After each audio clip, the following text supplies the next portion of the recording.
ও আচ্ছা, দাজ্জাল কি মানুষ না জিন নাকি?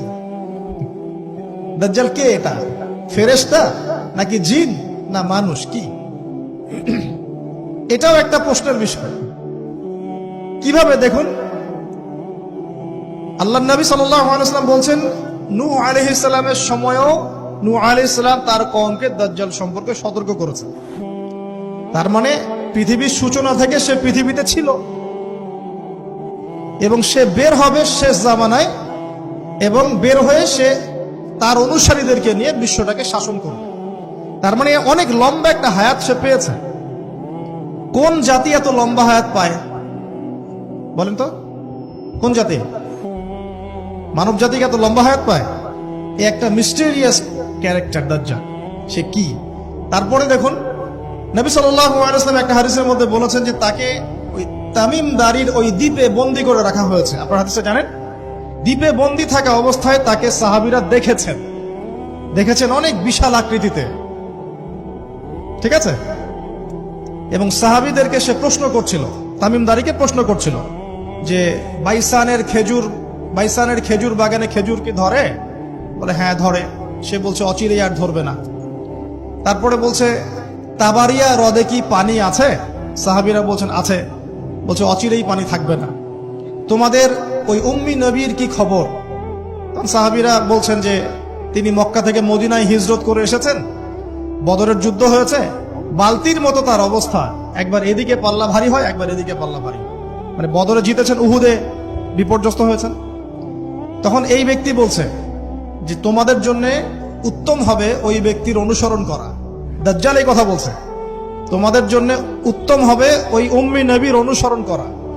সাহাবীরা জিজ্ঞাসা করছেন আপনি কে? তো সে বলছে যে আমি হচ্ছি দাজ্জাল। আমাকে অচিরেই এখান থেকে মুক্ত হওয়ার অনুমতি দেয়া হবে, তখন আমি এই পৃথিবীটাকে শাসন করব। এখানে সাহাবীরা দেখে আসছেন, যারা দেখে আসছেন তারা পরে ইসলাম কবুল করেছেন। তখন তারা মুসলিম ছিলেন না, খ্রিস্টান ছিলেন। কথা বুঝতে পারছেন? আর এখানে আমরা তাকে একটা বিশাল দেহি দেখলাম, শিকল দিয়ে বন্দী। আবার নবী সাল্লাল্লাহু আলাইহি ওয়াসাল্লাম একদিন মদিনার মধ্যে উমর রাদিয়াল্লাহু আনহুকে নিয়ে হাঁটছেন, সহিহ মুসলিমে আছে। খবর পাওয়া গেল যে মদিনায় একটা যুবক ছেলে আছে, ইহুদি মায়ের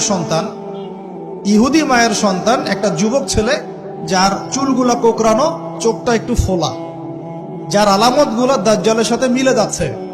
তখন নবী সাল্লাল্লাহু আলাইহি ওয়াসাল্লাম ওমর ইবনুল খাত্তাবকে নিয়ে ওদের বাসায় গেলেন। দেখলেন খেজুর বাগানে সে বসে আছে। মনোযোগ দিন। এবার নবীজি গিয়ে বললেন যে তুমি কি দেখো? সেই ছেলেটা বলছে আমি আরশ দেখি। আরশ বোঝেন? সিংহাসন। কোথায় তোমার আরশ? সেই ছেলে বলছে পানির উপরে। কোথায়? পানির উপরে। নবীজি বলছেন তুমি তো তাহলে শয়তানকে দেখো।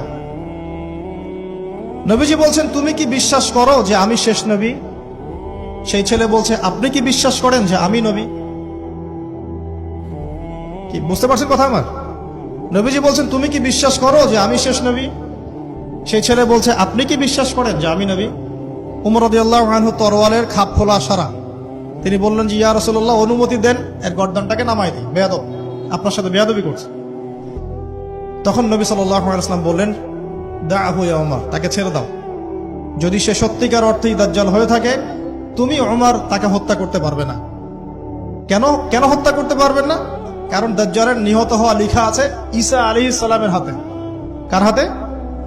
ঈসা আলাইহিস সালাম যখন আসবেন, এই প্যালেস্টাইনের বাবে লুদ নামক জায়গায় দাজ্জালকে মারা হবে। ঠিক আছে কথা? তাহলে ওমর তুমি তাকে হত্যা করতে পারবে না। আর যদি সে দাজ্জাল না হয়ে থাকে, নিরপরাধ মানুষকে হত্যা করে কোনো লাভ নেই। এখানে চান্স নেওয়া হলো 50-50। এক হাদিসে আপনি দেখছেন নবীজি বলছেন নূহ আলাইহিস সালাম তার কওমকে দাজ্জাল সম্পর্কে সতর্ক করেছেন। এক হাদিসে নবীজি বলছেন সে বের হলে 40 দিন বিশ্ব শাসন করবে। প্রথম দিন 1 বছর, দ্বিতীয় দিন 1 মাস, তৃতীয় দিন 1 সপ্তাহ, বাকি দিন আমাদের মতো। আরেক হাদিসে নবীজি বলছেন তামিম দারি দেখে এসেছে তাকে কোথায়? দ্বীপে বন্দী অবস্থায়, সে ছাড়া পাবে অচিরেই। আবার এখানে নবী সাল্লাল্লাহু আলাইহি ওয়াসাল্লাম মদিনাতেই একটা যুবক ছেলেকে দাজ্জাল মনে করে ইনভেস্টিগেট করলেন। আপনার কাছে কি সাবজেক্টটা সহজ মনে হচ্ছে না কঠিন? খুব সহজ কি না কঠিন? চিন্তা করতে হবে কি হবে না? এতই জটিল একটা ক্যারেক্টার। শুধু তাই না, নবীজি আরো বলছেন সে যখন বের হবে, 4টা জায়গার কথা পাওয়া যাচ্ছে হাদিসে, 4টা জায়গা কোত্থেকে বের হবে। এখানে কিন্তু নবীজি মদিনাতে তাকে খুঁজলেন, ইনভেস্টিগেট করলেন। আবার আরেকটা হাদিসে নবীজি বলেছেন সে যখন বের হবে সে জামানায় তখন মক্কায় ঢুকতে পারবে না, মদিনায় ঢুকতে পারবে না। আপনারা হাদিসটা জানেন না? আলেমরা তো জানেন। মক্কাতেও ঢুকতে পারবে না, মদিনাতেও ঢুকতে পারবে না। খোলা তরোয়াল নিয়ে ফেরেশতারা দাঁড়িয়ে থাকবে। আবার সেই নবী মুহাম্মদ সাল্লাল্লাহু আলাইহি ওয়াসাল্লাম মদিনাতে এই ছেলেটাকে দাজ্জাল ভাবছেন, ইনভেস্টিগেট করছেন। তার মানে তারা সতর্ক ছিলেন। এই ছেলের নাম ছিল ইবনে সাইয়্যিদ। কি নাম? ইবনে সাইয়্যিদ, নাম মনে রাখবেন। এও একটা বিস্ময়কর ক্যারেক্টার। আবার সেই নবী সাল্লাল্লাহু আলাইহি ওয়াসাল্লাম বলেছেন শেষ জামানাতে দাজ্জাল বের হবে খোরাসান থেকে। কোন জায়গা? খোরাসান। খোরাসান বলতে কোন জায়গা? এটা মূলত এর হার্ট হচ্ছে আফগানিস্তান, এর পাশে যে বেলুচিস্তান, এই যে উজবেকিস্তান, ইরানের কিছু অংশ, এই পুরো জায়গাটা, শুধু একটা দেশ না, পুরো জায়গাটা এর হার্ট হচ্ছে আফগানিস্তান। খোরাসান থেকে বের হবে। আরেক হাদিসে নবীজি বলছেন সে ইস্পাহান থেকে বের হবে। কোন জায়গা? ইস্পাহান এখন ইরানে। ভৌগোলিক বিষয় যখন তখন চেঞ্জ হয়ে যায়, হয় কি না? আগে কি ইরাক ইরান এরকম পার্ট ছিল? আগে কি এভাবে এই 52টা দেশের ভাগ ছিল? লেবানন, জর্ডান, সৌদি আরব, ইরাক ইরান এরকম ভাগ ছিল না? এক অঞ্চল ছিল শাম, একটা হেজাজ, একটা নাজদ, এরকম আর কি ভাগ ছিল। তো এটা চেঞ্জ হয়। ওই হাদিসে আসছে ইস্পাহান থেকে একটাতে, আরেকটাতে আসছে ইরাক এবং শাম। শাম বলতে বোঝাচ্ছি এই পুরো প্যালেস্টাইন, লেবানন, জর্ডান, পুরো অঞ্চলটাই শাম। আর ইরাক তো আপনারা জানেন। ইরাক এবং শামের মাঝখানের একটা রাস্তা থেকে বের হবে। 3টা জায়গা। আরেকটা 4 নাম্বার খাল্লা নামে একটা জায়গা থেকে সে বের হবে। আর এই খাল্লা আপনি গুগলে সার্চ দিয়ে পাবেন না। গুগলের সাথেও দাজ্জালের অনুসারীদের একটা সম্পর্ক আছে, আপনার ফেসবুকের সাথেও আছে, প্রযুক্তিগুলোর সাথেও আছে, নিউক্লিয়ার ওয়েপন্সের সাথেও আছে, বর্তমান ব্যাংকিং সিস্টেমের সাথেও আছে, এবং বর্তমান গ্লোবাল পলিটিক্যাল অ্যাফেয়ার্সের সাথেও দাজ্জালের অনুসারীদের সরাসরি সম্পৃক্ততা আছে। আমি বলি নাই দাজ্জালের সম্পৃক্ততা আছে, দাজ্জালের অনুসারীদের সরাসরি সম্পৃক্ততা আছে। এটা বোঝার জন্য আপনাকে সূরা কাহাফ পড়তে হবে। কেন সূরা কাহাফ? কারণ সূরা কাহাফ পড়লে আল্লাহ আপনার ভিতরের চোখ খুলে দিবেন ইনশাআল্লাহ। এখন আপনার ভিতরের চোখ বন্ধ। কেন বন্ধ? বিকজ আপনি প্রত্যেক জুমায় সূরা কাহাফ পড়ছেন না। যখন প্রত্যেক জুমায় সূরা কাহাফ অর্থ সহ পড়বেন বা অ্যাটলিস্ট তেলাওয়াত করবেন, দেখবেন ইনশাআল্লাহ আল্লাহ আপনার ভেতরের চোখ খুলে দিন। তা দাজ্জাল সাবজেক্টটা কি জটিল মনে হচ্ছে না সহজ মনে হচ্ছে? জটিল। এখন এত জটিলতায় আমরা গেলাম না, আমরা সহজ জায়গায় থাকি। সহজ জায়গাটা হচ্ছে সে বিশ্বটাকে শাসন করবে, এবং ন্যায় বিচারের ভিত্তিতে শাসন করবে কি? উত্তর না, সে সারা বিশ্বে ফিতনার ফাসাদ সৃষ্টি করবে। যারা তাকে ফলো করবে সে তাদেরকে সমৃদ্ধি দিবে, যারা তাকে ফলো করবে না সে তাদেরকে দুর্ভিক্ষ দিবে। বলা হচ্ছে সে খোদা দাবি করবে, সে নিজেকে খোদা দাবি করবে, বলবে আমি মাসিহ। আমি কি? মাসিহ মানে ত্রাণকর্তা। তার মূল কাজটা তাহলে জুলুমের ভিত্তিতে সারা বিশ্বটাকে শাসন করা। এই তো, সে খোদা দাবি করবে। আপনি যদি মেনে নেন তাহলে তার জান্নাতে ঢুকবেন, যদি না মানেন তাহলে তার জাহান্নামে ঢুকবেন। আর তার জান্নাতে ঢোকা মানে হচ্ছে আসলে জাহান্নামে ঢোকা, আর তার জাহান্নামে ঢোকা মানে হচ্ছে আসলে জান্নাতে ঢোকা। যেমন একজন যুবক ছেলেকে সে পাবে রাস্তায়, যখন বের হবে ছেলেটাকে বলবে যে তুমি কি বিশ্বাস করো যে আমি আল্লাহ? সেই ছেলে বলবে যে না, আমি বিশ্বাস করি না। সেই ছেলেটাকে শুইয়ে দিয়ে করাত দিয়ে তাকে দুই ভাগ করবে। এটা হাদিসে আসছে। 2 ভাগ করে দেহের 2টা অংশ 2 দিকে ছুঁড়ে মারবে, এবং সে শক্তিশালী হবে, অনেক ফিজিক্যালি অনেক শক্তিশালী, অনুসারীদের দিক থেকে অনেক শক্তিশালী। পৃথিবীর সব নিয়ন্ত্রণ তার হাতে, ঠিক আছে? তার কাছে প্রযুক্তি, তার কাছে অনেক কিছু। মানে সবচেয়ে বড় ফিতনা, মানে সবচেয়ে বেশি শক্তিশালী, সবচেয়ে বড় মানে পাওয়ার, মিলিটারি পাওয়ার, সবচেয়ে বড় ইকোনমিক পাওয়ার, সবচেয়ে বড় মিলিটারি অ্যাফেয়ার্স, যা আছে সব। এর জন্য একটা যুবক ছেলেকে কেটে 2 পিস করে ফেলা কি এমন বিষয়? এখনই তো কত কি করা হচ্ছে, তাই না? আরে ভাই হচ্ছে তো, আমরা জানি তো। এই যে আমাদের প্যালেস্টাইনের একটা বাবাকে দেখলাম, যে ছেলের শুধু হাত আর পা নিয়ে কান্নাকাটি করছে, মাথা নাই, বডি খুঁজে পাওয়া যাচ্ছে না। এখনই তো অনেক কিছু করছে ওর অনুসারীরা। তো সে যখন বেরোবে একটা যুবককে 2 পিস করে ফেলা কোনো বিষয়? একদিক এদিকে ছুঁড়ে মারবে আর একদিক ওইদিকে, এরপরে আবার জীবিত করবে তাকে, আবার জীবিত করবে। মানে তাকে আল্লাহ পাক এরকম কিছু ক্ষমতা দিবেন মানুষকে পরীক্ষা করার জন্য। জীবিত করার পরে বলবে, আমি তোমাকে মৃত্যু দেওয়ার পর জীবিত দিলাম, এখন কি জীবন দিলাম, এখন কি তুমি বিশ্বাস করো যে আমি আল্লাহ? এই ছেলে এবার বলবে যে এখন আমার পুরো ইয়াকিন হয়ে গেছে যে তুই দাজ্জাল। কারণ আমি এই হাদিসটা জানতাম যে এক ছেলেকে সে এভাবে কেটে টুকরা টুকরা করে আবার জীবিত করে বলবে যে আমি আল্লাহ, তুই কি বিশ্বাস করিস? তবে আমি জানতাম না যে সেই যুবক ছেলে আমি। তো বলা হচ্ছে এই যুবক ছেলে অনেক বড় শাহাদাতের মর্যাদা পাবে। তার মানে বোঝাতে যাচ্ছে সে এত শক্তিশালী হবে যে সে যা ইচ্ছা তাই করতে পারবে, যা ইচ্ছা তাই। এখন কি আপনারা দেখছেন না যে গাজাতে যা ইচ্ছা তাই করা হচ্ছে? যা ইচ্ছা তাই। ইচ্ছা হলো আপনার ঘরটা ভেঙে দিলাম, ইচ্ছা হলো আপনার মেয়েকে তুলে নিয়ে আসলাম, ইচ্ছা হলো আপনার ছেলেটাকে নিয়ে কারাগারে রেখে দিলাম, ইচ্ছা হলো রিমান্ডে নিয়ে নিলাম, ইচ্ছা হলো আপনার জমিটা দখল করে ফেললাম, ইচ্ছা হলো আকাশ থেকে একটা বোম ফেলে আপনার বাচ্চাকে হত্যা করে ফেললাম। যা ইচ্ছা তাই, যা ইচ্ছা তাই, কেউ কিছু বলার নাই। সবাই মিলে আমরা হয়তো এরকম ওয়াজ মাহফিলে 2-4টা কথা বলে রাগ ঝাড়তে পারি, আপনি একটু সাহস দেখালে মিছিল করতে পারেন, সেমিনার সিম্পোজিয়াম করতে পারেন, আরো বড় শক্তি থাকলে রাষ্ট্রীয় পর্যায়ে পর্যন্ত চাপ প্রয়োগ করতে পারেন, আরো যদি ইমানদার রাষ্ট্র হয় সে জাতিসংঘে গিয়ে একটা প্রতিবাদ করতে পারে। এই তো, এতটুকুই তো। সবগুলো মুসলিম রাষ্ট্র মিলে একসাথে হয়ে কি ওর বিরুদ্ধে যুদ্ধ করতে পারছে? সবগুলো মুসলিম রাষ্ট্র দরকার নাই, অ্যাটলিস্ট 2টা 4টা 5টা 10টা মুসলিম রাষ্ট্র কি একত্রিত হয়ে ওর বিরুদ্ধে যুদ্ধ করতে পারছে? তাহলে যা ইচ্ছা তাই সে করছে না। এবং এত মানবতা বিরোধী অপরাধ করার পরেও বড় বড় পশ্চিমা country, specially United state of America এসে বলে দিবে যে আমি আমার মিত্রর পাশে আছি, যা ইচ্ছা তাই করুক, আমি ওর পাশে আছি। এবং কথাগুলো তারা খুব ঠান্ডা মাথায় বলে, আমাদের মতো ওই যে পলিটিক্যাল চিল্লা ফেল্লা করে কথা বলে। আমরা ওয়াজ মাহফিলে যে একদম চিল্লা চিল্লি করে গলা ফাটায় ফেলে দিই একদম। হ্যাঁ, মানুষের আবেগ বুঝে ওয়াজ করি, মানুষের আবেগ বুঝে ওয়াজ করি। জোরে জোরে বললে মানুষ জোরে জোরে ঠিক বলবে, আমার ভিউ বাড়বে। আদতে এগুলো কথা বলার আদব না, এগুলো কিন্তু কথা বলার আদব নয়। এখন বিষয়টা দেখুন, ঠান্ডা মাথায় বলে দিবে আমরা আমাদের মিত্রের পাশে আছি। তাহলে ও যা ইচ্ছা তাই করছে না? একটা ছোট রাষ্ট্র যদি যা ইচ্ছা তাই করতে পারে, দাজ্জাল করতে পারবে না? তাই মনে হয়? এখন সে এভাবে বিশ্বটাকে শাসন করবে। আপনি যদি মেনে নেন তাহলে আপনি সমৃদ্ধি পাবেন, না মানলে আপনাকে দুর্ভিক্ষ দিয়ে দিবে। একটা কওমের পাশ দিয়ে যাবে, বলবে তোমরা কি বিশ্বাস করো যে আমি আল্লাহ? বলবে হ্যাঁ বিশ্বাস করো। ব্যাস, এদেরকে সমৃদ্ধি, সোনা দানা হীরা জহরত যত খাজানা খনি আছে দিয়ে দিবে। একটা কওমের পাশ দিয়ে যাবে, বিশ্বাস করো আমি আল্লাহ, সে বলবে না আমরা বিশ্বাস করি না, আর ইমানদার। ওদের উপর বৃষ্টি বন্ধ হয়ে যাবে, দুর্ভিক্ষ। এখন দুর্ভিক্ষ, বৃষ্টি বন্ধ হওয়া ইত্যাদির অনেক ব্যাখ্যাও আছে। মূল কথাটা আসেন, সে যদি বিশ্বটাকে শাসন করতে চায় তার অনুসারীর দরকার আছে কি নাই? আছে না নাই?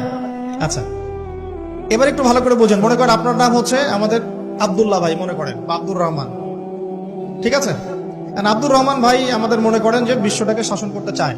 তাহলে ভাই আপনি বলেন তো, এই বিশ্বের অর্থনীতি আপনার নিয়ন্ত্রণ করতে হবে কিনা? হবে না? হবে না? না নিয়ন্ত্রণ করে কি আপনি বিশ্ব শাসন করতে পারবেন? আচ্ছা, আপনাকে বিশ্বের এই পুরো গ্লোবাল অ্যাফেয়ার্স, পলিটিক্যাল অ্যাফেয়ার্স গুলো নিয়ন্ত্রণ করতে হবে কিনা? হবে কি হবে না?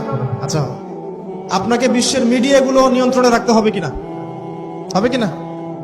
আপনাকে বিশ্বের বড় বড় অস্ত্রশস্ত্রগুলো নিজের করে মজুত করতে হবে কিনা? বিশ্বের সবচেয়ে দামি বিষয়গুলো যেমন অয়েল, গোল্ড, সিলভার, পেট্রোডলার, এগুলো আপনার নিয়ন্ত্রণে থাকতে হবে কিনা? থাকতে হবে। আচ্ছা, বিশ্বের অর্থনীতি থেকে শুরু করে, রাজনীতি থেকে শুরু করে, সমরনীতি থেকে শুরু করে, মিডিয়া, প্রযুক্তি, এগুলো আপনার নখদর্পণে থাকতে হবে কিনা?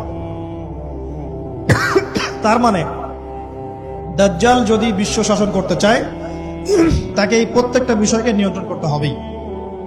এখন আমার প্রশ্ন, সে কাদেরকে নিয়ে বিশ্ব শাসন করবে? উত্তরটা হাদিস থেকে নিয়ে নেবেন। নবী সাল্লাল্লাহু আলাইহি ওয়াসাল্লাম বলেছেন, সে ইহুদিদেরকে নিয়ে বিশ্ব শাসন করবে। মুসলমানদেরকে নিয়ে না, বৌদ্ধদেরকে নিয়ে না, খ্রিস্টানদেরকে নিয়ে না, অন্য কাউকে নিয়ে না। কাদেরকে নিয়ে? এমনকি ইস্পাহান যে শহরটার কথা এসেছে, ওই জায়গাটার থেকেও 70,000 ইহুদি তার সাথে যোগ দিবে। কত হাজার? আরো যোগ দিবে এক শ্রেণীর মেয়ে। এক শ্রেণীর মেয়ের কথা আসছে, যাদেরকে আপনি ঘরে রাখতে পারবেন না, তাদের বাবা, ভাই, স্বামী মিলেও ঘরে বেঁধে রাখতে পারবে না, ছুটে ওর সাথে যোগ দিবে। এক শ্রেণী হচ্ছে ইহুদিরা, এক শ্রেণী এরকম মেয়েরা, আরেক শ্রেণী হচ্ছে কিছু মুনাফিক, যার অন্তরে সামান্য পরিমাণ নেফাকিও থাকবে, সেও শেষে ওর সাথে গিয়ে যোগ দেবে। মূল যোগ দিবে কারা তাহলে? মূল বাহিনীটা কাদেরকে নিয়ে গঠিত বলেন? আচ্ছা, এখন আপনি আমাদেরকে বলেন, এবার আমার দিকে তাকান, ফোকাস করেন, এখান থেকে আমরা আস্তে আস্তে আস্তে আস্তে একটা কনক্লুশনে আসবো। দাজ্জালের ক্যারেক্টার বুঝেছেন, ওর ফাংশনটা কি সেটাও বুঝেছেন, কাদেরকে নিয়ে বিশ্ব শাসন করবে সেটাও জানলেন। এখন একটু লক্ষ্য করে দেখেন, আপনাকে আমি 2000 বছরের ইতিহাস এই 20 মিনিটে বলে শেষ করে দেব। কত হাজার বছর? 2000 বছর। ইহুদি কারা? ইহুদি আর বনু ইসরাইল কি এক? উত্তর না। ভালো করে কথাগুলো শোনেন, এগুলো বই পড়তে অনেক সময় লাগবে আপনার, এবং ঘাটাঘাটি করতে অনেক সময় লাগবে, খুব অল্প সময় বুঝে নেন। ইহুদি বনু ইসরাইল এক নয়। বনু ইসরাইল কাদেরকে বলা হয়? ইব্রাহিম আলাইহিস সালামের ছেলে, এক ছেলের নাম ইসমাইল, এক ছেলের নাম ইসহাক। ঠিক আছে? ইসমাইল আলাইহিস সালাম থাকেন মক্কায়, সেখানে তাকে কেন্দ্র করে একটা সভ্যতা। এই বংশে সর্বশেষ নবী মুহাম্মদ সাল্লাল্লাহু আলাইহি ওয়াসাল্লামের জন্ম। তার মানে আমরা বনু ইসমাইল। আমরা কারা? বনু ইসমাইল। আমরা মুহাম্মদ সাল্লাল্লাহু আলাইহি ওয়াসাল্লামের কওম, উম্মাহ। আর এইদিকে আরেক ছেলের নাম হচ্ছে ইসহাক, যিনি থাকেন ওই শামে, ওই প্যালেস্টাইনে, ওই জেরুজালেমে, ওই জায়গায়, ওটা শাম। ঠিক আছে? এবং ওখানে তিনি তার বংশ বিস্তার হচ্ছে। তার ছেলের নাম হলো ইয়াকুব। কি নাম? ইয়াকুব আলাইহিস সালামের আরেক নাম হলো ইসরাইল। ইয়াকুব আলাইহিস সালামের আরেক নাম কি? ইসরাইল। এবং তার সন্তানদেরকে বলা হয় বনু ইসরাইল। তার সন্তান অনেক। এই সন্তানদের মধ্যে একজনের নাম ইউসুফ। ঠিক আছে? তারপরে আসছে পরে ইউনুস। এই বনু ইসরাইলের মধ্যেই দাউদ, মূসা, সুলাইমান, ঈসা ইবনে মারিয়াম। বলা হয় 1,24,000 নবী রাসূলের মধ্যে বেশিরভাগই এখানে এসেছে। তাহলে বনু ইসরাইল বলা হচ্ছে এই কওমটাকে। তা ওদের নাম বনু ইসরাইল থেকে ইহুদি হলো কখন? যখন তারা ঈসা আলাইহিস সালামকে স্বীকার করলো না তখন। ঈসা আলাইহিস সালাম কি তাদের মধ্যে আসেন নাই? সেই ঈসা আলাইহিস সালামকে যখন তারা অস্বীকার করলো, তখন তাদের নাম আল্লাহ পাক এই বনু ইসরাইল থেকে পরিবর্তন করে হাদু দিয়েছেন কোরআনে। কুল ইয়া আইয়ুহাল্লাযীনা হাদু ইন যাআমতুম আন্নাকুম আউলিয়াউ লিল্লাহি মিন দুনিন নাস ফাতামান্নাউল মাউত। আছে না কোরআনে? অনেক জায়গা আছে। আল্লাহ পাক তখন তাদেরকে আর বনু ইসরাইল বলছেন না, বলছেন ইয়াহুদ। কি বলছেন? এই যে নাম আসলো ইহুদি। তো বনু ইসরাইল এবং ইহুদি এক নয়। বনু ইসরাইলরা ভালো ছিল এবং তারা ওই সময়কার মুসলিম ছিল। যখন তারা আল্লাহ পাকের আনুগত্য করেছিল, আল্লাহ পাক তাদেরকে সমৃদ্ধি দিয়েছিলেন, ঠিক আমাদের মতোই। আর যখন তারা আল্লাহ পাকের আনুগত্য করে নাই, পথভ্রষ্ট হয়ে যায়, আল্লাহ পাক তাদেরকে শাস্তি দিয়েছে। এক পর্যায়ে তারা যখন নবীদেরকে হত্যা করা শুরু করেছিল, অনেক নবীকে হত্যাও করেছে। যেমন জাকারিয়া আলাইহিস সালামকে তারা হত্যা করেছে, ইয়াহইয়া আলাইহিস সালামকে হত্যা করেছে। সূরা ইয়াসিন পড়ে দেখেন, ওখানে একই দিনে 3 জন নবীকে হত্যা করা হয়েছে। পড়ে দেখেন। তো মূল কথা হচ্ছে, নাম চেঞ্জ হলো কখন? যখন তারা সত্য থেকে পথভ্রষ্ট হয়ে গেল, ঈসা আলাইহিস সালামকে তারা অস্বীকার করলো, তখন আর বনু ইসরাইল নয়, ইয়াহুদ। এখন তাদের মধ্যে একজন অন্যতম নবী ছিলেন দাউদ আলাইহিস সালাম। কি নাম? বলেন নাম, মুখস্থ করেন। তাদের নাম কি? আচ্ছা, দাউদ আলাইহিস সালাম ছোট, তখন 14-15 বছর বয়স হবে। আল্লাহ পাক মূসা আলাইহিস সালামকে বলেছিলেন, তুমি তোমার সম্প্রদায়কে নিয়ে এই জেরুজালেমে যুদ্ধ করবে। কাকে বলেছেন? মূসা আলাইহিস সালামকে। তুমি মূসা আলাইহিস সালাম তোমার সম্প্রদায়কে নিয়ে এই জেরুজালেমে গিয়ে যুদ্ধ করো। ওখানে আমালেকা নামে একটা সম্প্রদায় আছে, এরা খুবই শক্তিশালী, তবে তোমরা যদি ইমানদার হও, তোমরা এর উপর বিজয় লাভ করবে। এর আগ পর্যন্ত এরা কিন্তু ওখানে ঢুকতে পারে নাই। কথা বুঝতে পারছেন? আল্লাহ পাক শর্ত দিলেন, যদি যুদ্ধ করে জয় করতে পারো, তাহলে তোমাদের এই জায়গাটা তোমাদের। তো মুসা আলাইহিস সালাম বললেন তার কওমকে, চলো যুদ্ধ করি। তো মুসা আলাইহিস সালামের কওম বলছে, ইযহাব আনতা ওয়া রাব্বুকা ফাকাতিলা ওয়া ইন্না হাহুনা কাঈদুন। এই মুসা, তুমি যাও আর তোমার রব গিয়ে যুদ্ধ করো, আমরা এখানে বসে থাকলাম। কথা কি বুঝতে পারেন নাই? মানে এরা কোন কওম? ওই যে ফেরাউনকে ডুবে মরতে দেখেও বিশ্বাস করে না, বাছুর পূজা শুরু করে, আল্লাহ পাক একটার পর একটা নিদর্শন দেখান, তাও অস্বীকার করে। তাওরাত নিতে গিয়েছেন মুসা আলাইহিস সালাম, এসে দেখেন তারা বাছুর পূজা শুরু করেছে। মান্না সালোয়া আল্লাহ দিচ্ছেন, তাও অস্বীকার করে। মৃত থেকে জীবিত করেন, তাও অস্বীকার করে। শেষমেশ বলে বসলো যে, ইয়া মুসা লান নুমিনা লাকা হাত্তা নারাল্লাহ জাহরা। হে মুসা, আমরা তোমার প্রতি বিশ্বাস করব না যতক্ষণ না আল্লাহকে সামনে দেখাচ্ছ আমাদের চোখ দিয়ে। এটা সেই জাত যে নবীদেরকে এত কষ্ট দিয়েছে। মুসা আলাইহিস সালাম যখন বললেন চলো, আল্লাহ পাক যুদ্ধের কথা বলেছেন, ওটা যুদ্ধ করে জয় করতে পারলে আমাদের হয়ে যাবে। তো বলছে ওখানে আমালিকা সম্প্রদায় আছে এত বড় শক্তিশালী, তুমি যাও, তোমার রব গিয়ে যুদ্ধ করো, আমরা এখানে বসে আছি। আর আমাদের নবী মুহাম্মদ সাল্লাল্লাহু আলাইহি ওয়াসাল্লাম যখন বদরের মাঠে 313 জনকে নিয়ে পরামর্শ করছেন কি করব, যুদ্ধ করব কি না, তখন আমাদের মুসলিম সেনা বাহিনীর মধ্যে যে সাহাবীরা ছিলেন, সাদ বিন মুয়াজ রাদিয়াল্লাহু আনহু, তিনি বলছিলেন, ইয়া রাসূলুল্লাহ সাল্লাল্লাহু আলাইহি ওয়াসাল্লাম, আপনি আমাদেরকে নিয়ে বদরের মাঠ কেন, যদি উত্তাল সাগরেও ঝাঁপ দিতে চান আমরা সেখানেও ঝাঁপ দিব। কত পার্থক্য, তাই না? তিনি বলছিলেন যে আমরা সেই কথা আপনাকে বলবো না যে কথা মুসার কওম মুসাকে বলেছে। আপনি যদি আদেশ করেন আমরা উত্তাল সাগরেও ঝাঁপ দিতে পারি। এমনি এমনি তো বদরের যুদ্ধ আসে নাই, বিজয় আসে নাই, এইসব ইমানের কারণে এসেছে। এখনো কি এই মাজলুম ভাইরা উত্তাল সাগরে ঝাঁপ দেয় নাই? তারা তাই করছে। ওইদিকে আসছি আমি পরে, এই জায়গাটা একটু বোঝেন। তো যুদ্ধ তারা করলো না, করলো না, যুদ্ধ করলো না। আল্লাহ পাক শাস্তি দিলেন। কি শাস্তি?